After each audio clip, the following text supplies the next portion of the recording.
Thanks for clicking on this channel. Two women who broke Benin traditions. The first woman is Queen Idia, mother of Oba Esigie. Queen Idia refused to be killed when her son became an Oba as demanded by tradition. The ancient culture states that if an Oba is crowned, his mother must be killed as they were considered a threat to the future Oba and throne. This was the dilemma Idia found herself after the death of Oba Ozolua, her husband. The grave had been dug, and her time to visit the land of her ancestors was closing in. Idia, powerful in her own right as the Oba's wife, and the queen mother of the next Oba, made moves physically and spiritually to have Esigie as the Oba. This caused a heavy rift between him and his brother. Two powerful minds, the battle for the throne has to be more than just matching hot words against one another. It became physical. Each of the brothers commanded a small army that can quell any domestic uprising. But with the help of Idia, who mobilized an army around Esigie, he defeated Arwaran, and Esigie became the 16th king of Benin. Arwaran would go on to rule Udo, about 20 miles away from Benin. After Esigie became Oba, the cultural death warrant was still valid on his mother. He asked for the help of Okhuo-isẹ-ẹrọnmwọn, the 17th Aro of Benin. It was him that helped Esigie preserve Idia, the Oba's mother, in 1504. Okhuo-isẹ-ẹrọnmwọn had a secret grove at Indumwamaro at Huselu, and called it Aro-osun, the shrine of the god of herbs, which no one, except those initiated, could enter the place. For a long time, he kept Idia, the mother of Esigie, there, while Oba Esigie also fought to eradicate the bad custom of eliminating the Oba's mother. After the barbaric tradition of killing the king's mother was successfully abolished by Esigie, his mother was restored back to the palace, and there he crowned her the Okhuo-isẹ-ẹrọnmwọn, palace of the queen mother, making her the first Inyoba. The king's mother was saved, but at the cost of the king promising never to have direct contact with his mother again for life. That is why the queen mother in Benin cultures cannot come into direct contact with her son once he becomes king. Inyoba Idia was allowed to rule at Huselu as a ruler, the hidden Oba of Benin.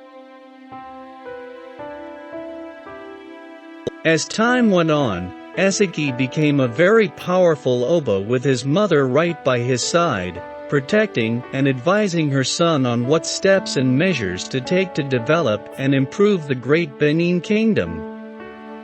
As a patron of arts, Inyoba Idia was responsible for many innovations that still hold strong in Benin's cultural history till date. The famous Inda battle of 1515 couldn't have been won if not that Inyoba Idia, dressed as a man, marched alongside her son and won the war for him. Not forgetting countless assassination attempts she thwarted to save her son.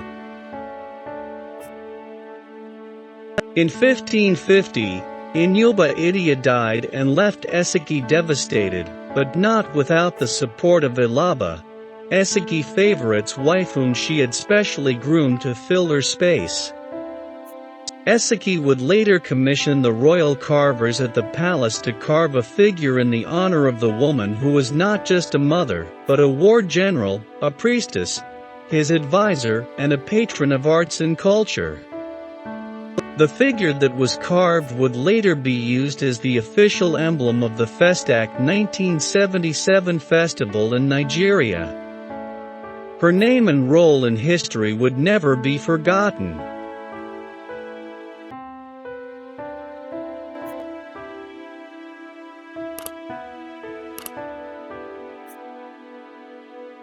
The second woman is Princess Elizabeth Olowu Akenzua. This is Princess Elizabeth Olowu Akenzua, the Benin princess who broke with Benin tradition to become the first female bronze caster in Nigeria. Okhuo-isẹ-ẹrọnmwọn, meaning a woman does not cast bronze, was a long-standing tradition in the ancient kingdom of Benin until the princess decided to take her interest in art serious, challenging her father, the king, to prove that culture is indeed dynamic.